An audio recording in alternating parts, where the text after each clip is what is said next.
Awesome. Good evening. How are we all doing? My name's Dan, if I haven't met you yet, and I'm from the UK. And I'm very excited to be in Indonesia for many, many reasons, but there is a major benefit about the weather. It is currently about 3 degrees where I live, and this is better. So yeah, amen to that. I hope you're doing good. Why don't you, just for a moment, why don't you turn to someone around you, say hi, see how they're doing, ask them how their day's been. Well, it's been so good connecting with so many of you today. We had some amazing workshops and so many different things happening. And tonight, our topic is rethinking leadership. Rethinking leadership. And I'm really excited to hear from Perong, from Michael, from Keith, as they share with us tonight and really stir our hearts in this, get us thinking as we seek to take steps forward and think about how do we do leadership differently. And as I was praying about tonight, the verse that came to mind was this from 2 Timothy 1 verse 7. It says this, for the Spirit God gave us does not make us timid, but gives us power, love, and self-discipline. And when we think about a new kind of leadership, it's coming from that new kind of spirit of leadership that God is giving us. And maybe the power dynamics that have been before, actually, we use our power to serve others. That love gives us a greater grace for those that we lead and those that lead us. And that actually that self-discipline is led to a higher level of holiness and accountability.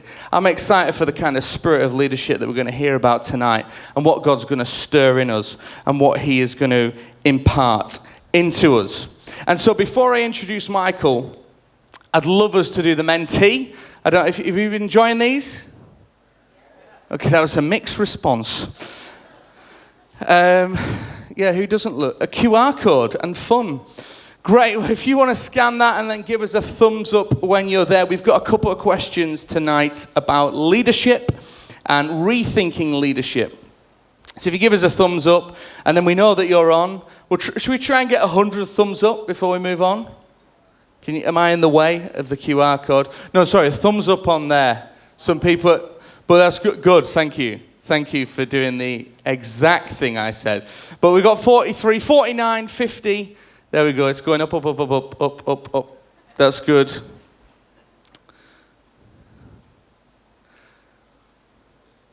Oh, there we go.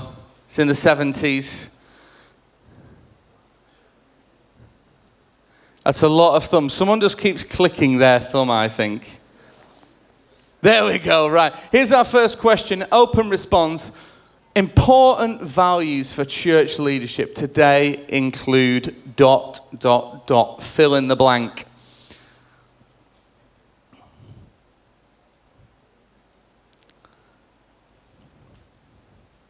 Here they come. Humility, servanthood, authenticity, service. Obviously, you can put ones, as you know, that are already on there to make them bigger.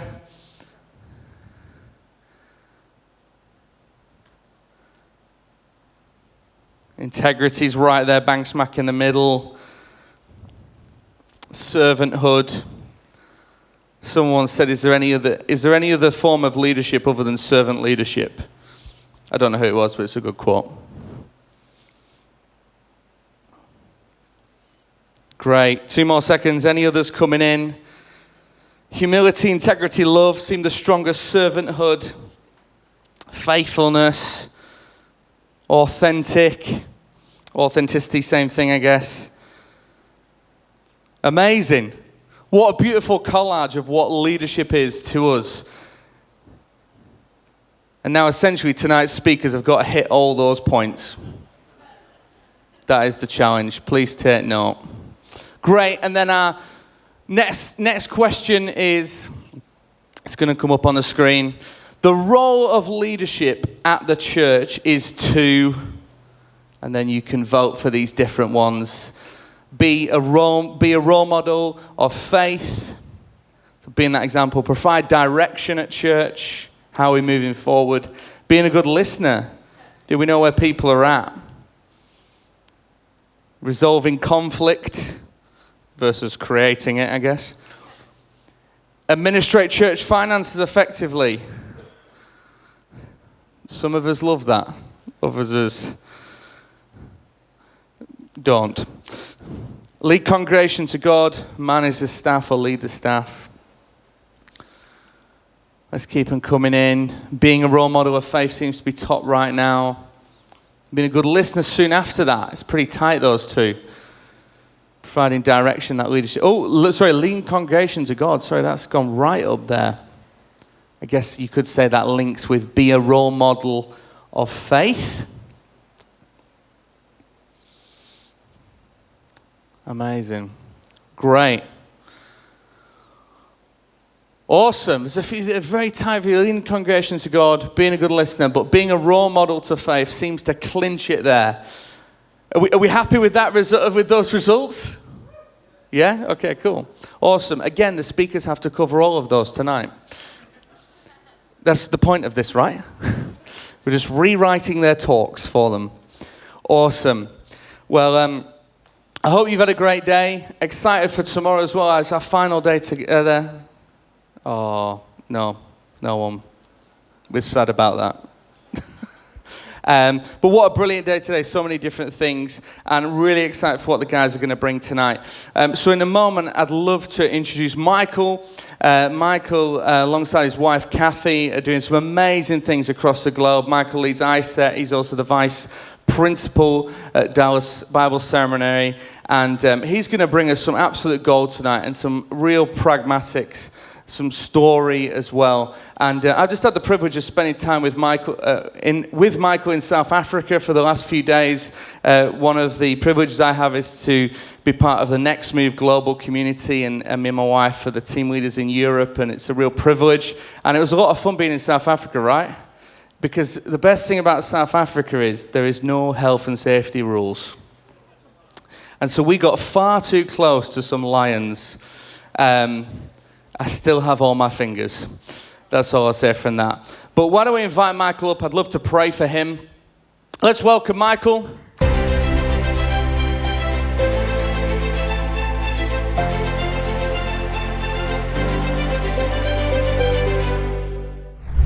So I checked in last night at this hotel here, and over the last few weeks, I've been traveling a number of places, and Kathy, my wife, has been traveling with me, and including countries like Kenya, Turkey, South Africa, as you just heard, and coming here to Indonesia. And so when I checked into the hotel last night, after traveling for 24 hours from South Africa to get here, I walk in and I'm checking in, and the gentleman that's checking me in, he says, you have a roommate waiting for you. And I was like, wait a second. I said, I don't want a roommate.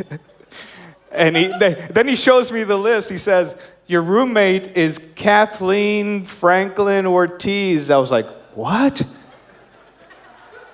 I thought Kathy was going somewhere else because she was supposed to fly back to Dallas. And so I thought, this is great. She's in my room. I'm going to spend a whole other week with her. But no, she was not here, so they spoofed me here when I first got here. Yeah, it was a tough. I couldn't go to sleep last night. It took me a while to get to sleep.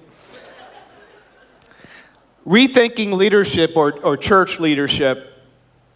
I want to share lessons that I have learned about leadership. Lessons that might help us to move forward, move us from the now to beyond in our leadership for Christ. I want to capture and share those lessons through 4 key words with us tonight. Those words are on the screen. They're glue, build, pull, and entrust. And as we go through this, you will begin to understand why it is that I chose these words for us tonight. The first one, glue. If we go there, there's a passage there out of Ephesians, and I'll be reading a few passages here for you tonight. This one says, Ephesians 5:15 through 17. It says, look carefully then how you walk, not as an unwise, but as a wise man or person, making the best use of your time because the days are evil. Therefore, do not be foolish, but understand what the will of the Lord is. Let me take you to Cuba for a little bit.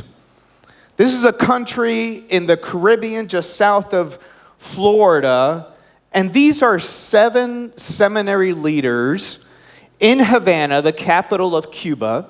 And these 7 seminary leaders were in the same town, but they had never met each other. They knew about their programs in their schools, but never had done anything together. And so as I traveled and as I met with them, I thought, let's bring these 7 leaders together for a few days. As I led them, I thought through, what is the glue, that thing that will be keeping them together and helping them begin to be thinking about not just how we are together, how can we stay together, but how can we share resources and ideas and ways of improving each other's programs. So that was what I was thinking about what would be the glue between these 7. But as I met with them, I soon learned that God's will, wisdom, his desire, was different than what I had in mind. I soon realized that for them, what was most important was validation. Having their programs accredited, having their programs have a sense of value, recognition. And quite frankly, for me, that was the last thing on my mind. I didn't see any value in that for them, but that's what they thought would be important. And so what happened was, as we met and talked for a couple of days, I saw them coming together, begin to bond around that issue. And I said, Lord, is this what's going to keep them together? Is this their glue for ministry and for sharing ideas and resources? As we did that, this group of 7 soon turned into this group. The next slide. Right? What happened was, as I led them around the topic that they wanted to talk about, and how they were concerned about accreditation, soon what happened was that God used them, and through his will, his way, to not only keep the 7 together, but turn the 7 into 70 plus training leaders across the country of Cuba wanting to come together. So as you lead beyond the now, you will need to walk wisely, discern God's will for your groups, and discover what will keep your team moving forward. What is their glue? What is their common interest, common desire in the ministry? The second word, build. This passage here is found in Philippians chapter 2. It's one that most of you have read before. It says, so if there is any encouragement in Christ, any comfort from love, any participation in the Spirit, any affection and sympathy, complete my joy by being of the same mind, having the same love, being in full accord and in one mind. Do nothing from selfish ambition or conceit, but in humility count one another as more significant than yourselves. Let each of you look not only for your own interests, but for the interests of others. Here's another leadership lesson that I have learned over the last few years. People will build what they help to create. People will build what they help to create. If they are not part of the creation process for any aspect of your ministry, including church ministry, they might go along with you for a while, but they will not be fully willing to build it with you. As they help to create with you, this Ephesian passage becomes applicable for us. They will create and build with an other-centered approach, not a self-centered approach, with a posture of what is in the best interest of each other and for the team rather than for themselves. This is a picture of our ISET board meeting this past June. We had leaders there from 13 countries, 22 of us all gathered together. I spent about 6 months on online emails, forums, Zoom meetings, many Zoom meetings, trying to create a new mission statement for ISET. And I included all of these people and others in that process. The mission creation process that I went through has led us to a collective building process for ISET, one that we've experienced never before because they were part of the creation of the mission statement. Now they're willing and wanting to build ISET out of that mission statement that we created. And so as you lead beyond the now, foster a collective creation environment. Because if they help to create, they will own it, and we will be fully in to help you build it as well. Pull, the next word. On this one, I have James chapter 1, verses 5 and 6. And here's what it says. If any of you lacks wisdom, let him ask of God, who gives generously to all without reproach, and it will be given him. But let him ask in faith without doubting, for the one who doubts is like a wave of the sea that is driven and tossed by the wind. Wisdom. Truly seeking and not doubting that God can give you the wisdom that you need. And in terms of leadership, having godly wisdom to have what I call a pull versus a push leadership approach. This is a picture of me at Izmir this past November, where we had over 500 people from 80 plus countries coming together to think about and examine training and theological education from all parts of the world. The crowd was a large crowd, as you can see there in this picture. As I spoke and as I shared with the group, I was casting a new vision for theological education worldwide. It was something that had not been totally heard before, and so I was trying to cast new vision for them. Here is what I learned. Some people were really eager to come on board and follow the vision that we had set out. Some did not, but they were sort of neutral. And then some, they were just downright mean. They were speaking against it and trying what they could to maybe derail the vision a little bit. I needed the wisdom from God to know who these sorts of people were, and then realize that I was not going to be able to push them into the vision.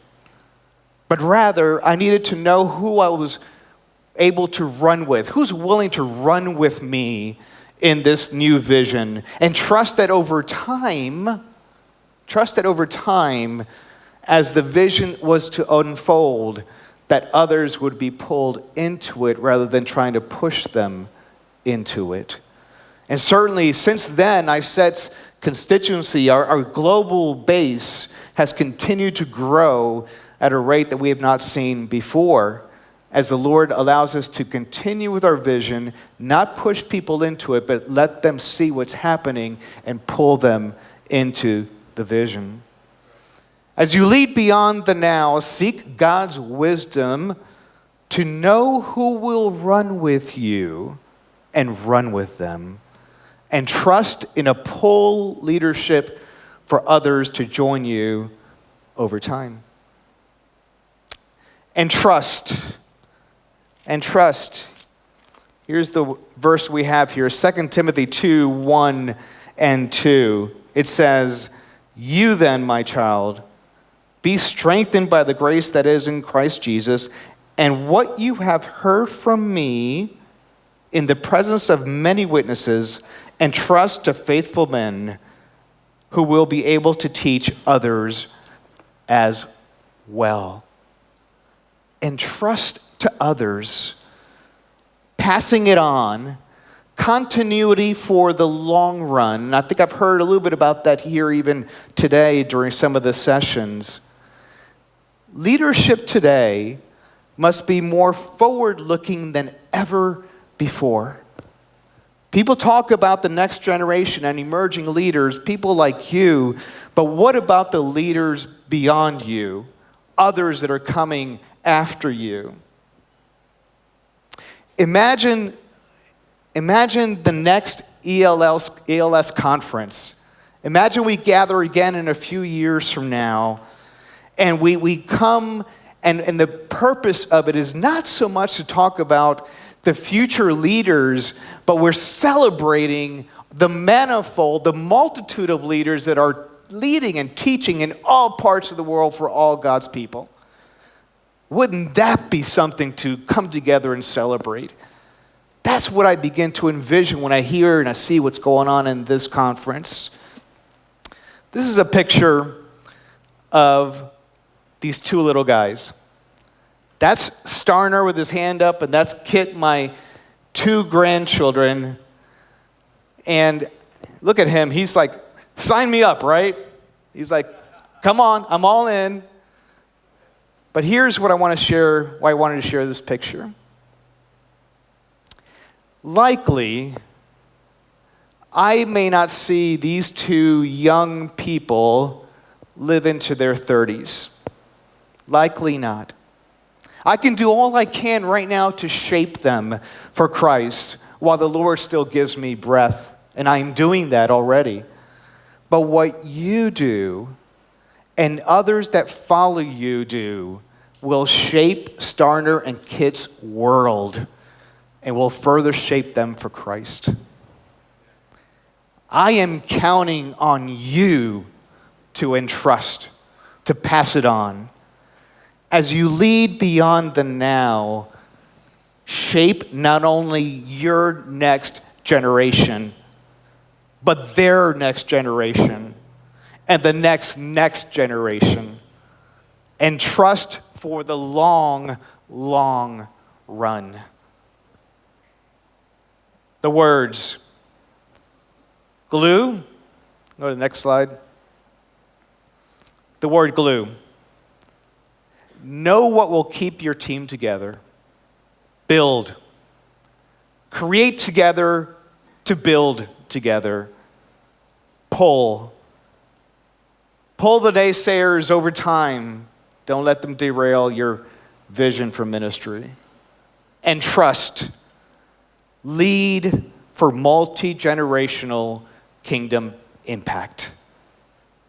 Thank you for your attention tonight.